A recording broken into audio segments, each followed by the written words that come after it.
अस्सलाम वालेकुम नाज़रीन, मैं वकास अवान और आप Waqas Awan journalist YouTube channel देख रहे हैं। Don of Lahore Teefi Butt police मुकाबले में जाँ भाग।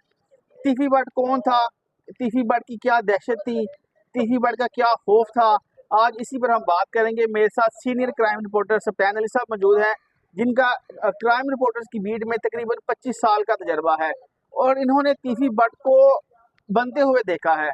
कैसे तीफी बट उठा एक अंदरून शहर से और कैसे वो लाहौर का डॉन बना, ये सारी कहानी जानेंगे सफयान साहब से।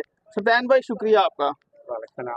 सफयान भाई मुझे ये बताइए कि आपने तीफी बट को बनते हुए देखा है, क्या सीन थे जब तीफी बट पता चल रहा था कि आपको कि यार तीफी बट का जो लाहौर में दबदबा है वो बैठना शुरू हो गया है?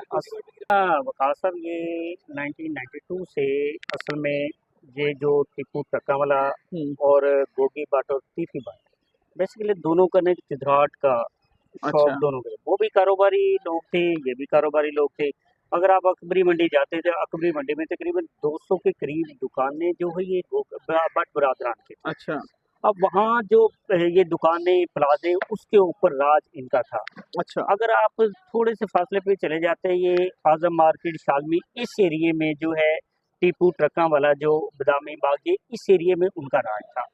अब आपको पता, जब ये चुधराहट का इशू हो तो फिर वहाँ कब्जे भी होते हैं, लेन देन के मामला भी होते हैं और हर बंदा जो नीचे वाला जो तबका है उनके पास क्या होता है कि लो जी ये मेरे साथ फलाना मसला है, मैं टीपू के पास चला जाता। दूसरी पार्टी कहती है अच्छा ठीक है विजय साहब है तो मैं उसके पास दो चला ग्रुप जाता हूँ। हो गए। दो ग्रुप हो गए। ठीक है। तो अब असल में हुआ ये कि इनका टीपू ट्रका वाला जो है, इनका एक बंदा जो 1992 जो मर्डर हो जाता है, जिसका जो मुकदमा जो है वो सारा जो बट ब्रादरन टीपू अपना गोगी तीफी और बट और गोगी पर। इनके ऊपर दर्ज होता है। वहां से असल में ये दुश्मनी का आगाज होता है। उसके बाद इनके फिर अक्सर जो आपस में जो इख्तलाफात होते हैं, मुकदमा दर्ज होते हैं, फिर रसागिरी एक दूसरे के खिलाफ जो है ये मुहिम तैयार हो जाती है।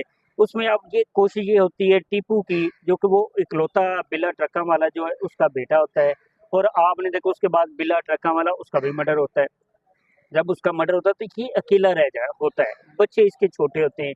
उसके बाद इन्हें बच्चों को तालीम के लिए इसने बाहर भेज दिया। पाकिस्तान में ये अकेला ये ट्रक आपको तकरीबन तकरीबन 1000 के करीब तो इसके ट्रक थे। ठीक है। अब इसकी कोशिश थी अपने बाप का बदला लेने के लिए, ये मुहिम तैयार कर रहा था। कुछ लोग अमीर बलाज की। नहीं, क्या उसका नाम टीपू की बात कर रहा हूँ।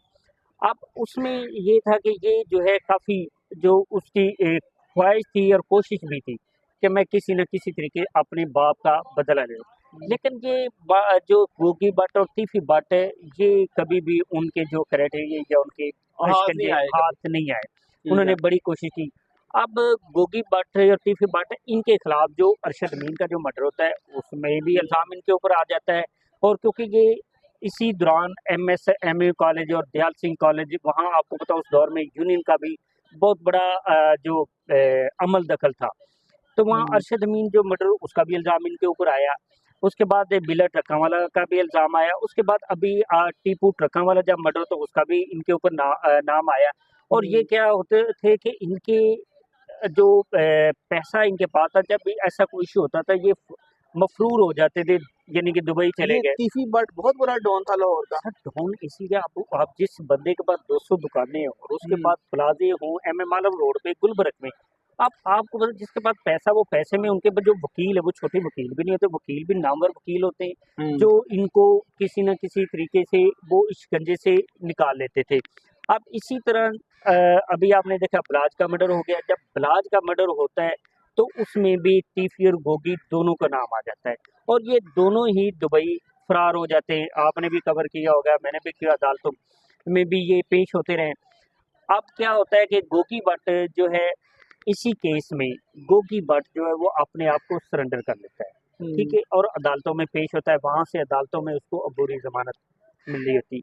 दूसरी तरफ जो तीफी भट्ट है, इसको रेड करने के लिए बड़ी कोशिश की लेकिन वो पुलिस के हाथ नहीं आए। वो अच्छा सफयान भाई मुझे ये बताएं कि अगर तीफी बट इतना बड़ा डॉन था और इतना उसका खौफ था और गैंगवार का सरबराह था, अंडरवर्ल्ड का से ताल्लुकात ये वो, तो फिर ये आज तक पुलिस के शिकंजे में क्यों नहीं आया? अच्छा, मैं आपको एक बात बताऊं, बेसिकल अगर देखें रियासत से बड़ा डॉन कोई नहीं।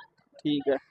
रियासत जब चाहे वो जिसको चाहे वो अपने शिकंजे में ले सकती है। यानी रियासत ने डील दी हुई थी तब से अब तक। ये इसमें हमारी जो पुलिस डिपार्टमेंट, उस वक्त की पुलिस डिपार्टमेंट, अब अगर माजी में देखें तो एक दफ़ा एक ऑफिसर ने, आप देखें यहाँ एक शिजान होटल होता था, ये आपके माल के ऊपर दयाल सिंह मेंशन जो है ना, इसके साथ एक शिजान होटल था, वहाँ ये तो उस वक्त भी इसके ऊपर ये इश्तिहारी था और पुलिस को इन्फॉर्मेशन मिलती है कि वो वहाँ इस वक्त मौजूद है। अच्छा। पुलिस वहाँ रेड करती है और पुलिस की रेड करने से 5 मिनट पहले तीफी बट वहाँ से मफरूर हो जाता है। वो किसने करवाया? और मफरूर कैसे कि एक बंदा जब पता चला कि अब तीफी बट के खिलाफ जो है वो एक शिकंजा तैयार हो रहा है, एक बंदा एक पुलिस ऑफिसर के पास आता है, आके उससे ये सारी डिस्कस करता है।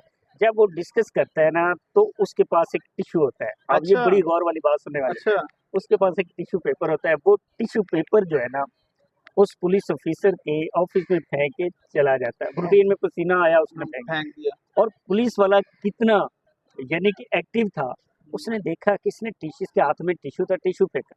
जब टिश्यू फेंका तो टिश्यू उसने डस्टबिन से उठाया तो वो टिश्यू जो था इस होटल का था। अच्छा, वाह। टिश्यू से उसने कहा इसका मकसद है कि ये बंदा तीफी बट से मिलकर आ रहा है, तो इसका मकसद है कि तीफी बट इस वक्त तो होटल में है तो वहाँ रेड की जाए। अच्छा, आजकल तो तीफी बट का, गोगी बट का सवाल चल रहा है, मुकदमात भी हैं, इश्तिहारी भी हैं।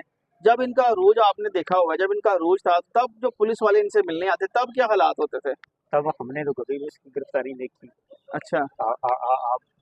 आप अगर माजी में जाएं, अभी लास्ट टाइम पे भी मुकदमे तो होते थे, मुकदमे होते थे, लेकिन वो अदालतों के जरिए, वकला के जरिए उनको जमानतें मिल जाती थी।